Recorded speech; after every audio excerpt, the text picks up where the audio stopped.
Greetings and welcome. My name is Jake Rayson. I am a wildlife and food forest garden designer, and today I want to talk to you about the primary school garden.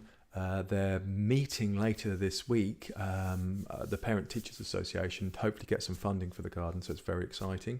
And there's a proposing a seating area using gabions, and also a labyrinth as well. So just very quickly today, I just wanted to talk about the labyrinth, just so to give you an idea how it ties in.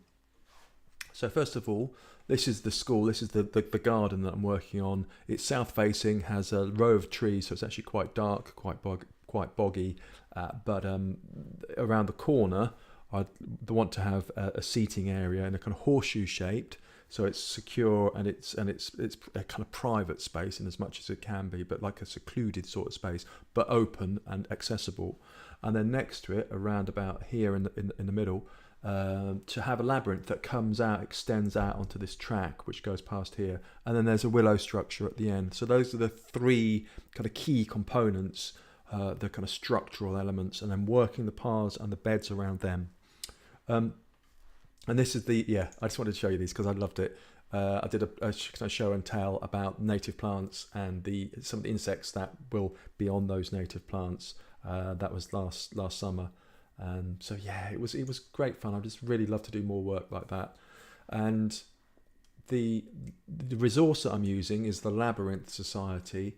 Labyrinths do have an association. There is a real there's a religious and a spiritual aspect to labyrinths as well.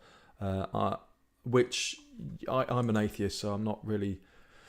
I don't really go in for the whole religious thing, which is one thing. But just to say that the labyrinths aren't necessarily about religious. They're not religious symbols per se. So if you are an atheist, it's okay to have a labyrinth.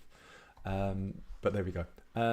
Well, there's lots of information on there actually, and I haven't done much reading and research about it. I just think it's a fascinating thing to have in a school garden, because it's about attention and it's about a set path, and then using that set path to put plants and features along different aspects of that path.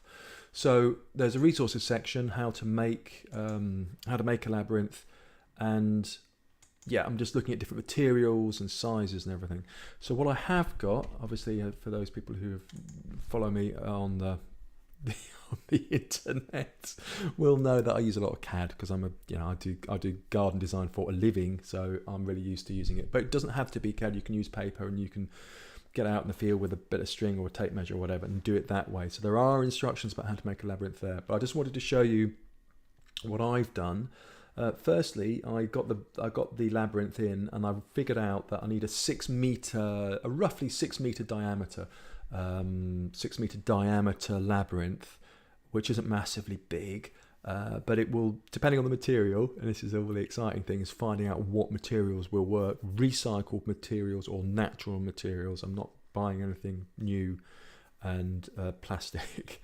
On the left hand side here, that's where the seating area is going to go, and on the right here, this is where the labyrinth is planned. So I'll just show you.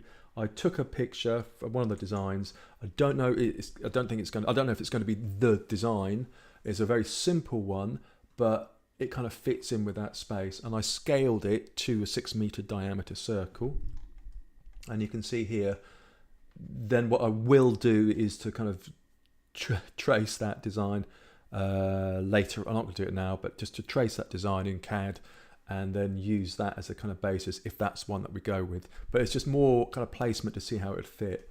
And what I have done as well, this is kind of interesting, is when you make a plan, normally you start off with it facing north, but more and more what I do now is I shift away where the main entrance is and where the garden will be used from, and then shifting the perspective, so when you're looking at it on the screen you can imagine yourself coming out of the door. So the main exit is down here. There's a sliding door onto the Neathbach, the small hall, and this is where you come out. So you come out, and then I'll show you what I've done.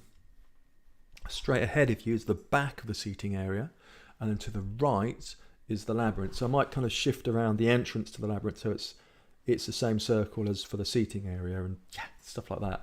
But you're going to get the idea.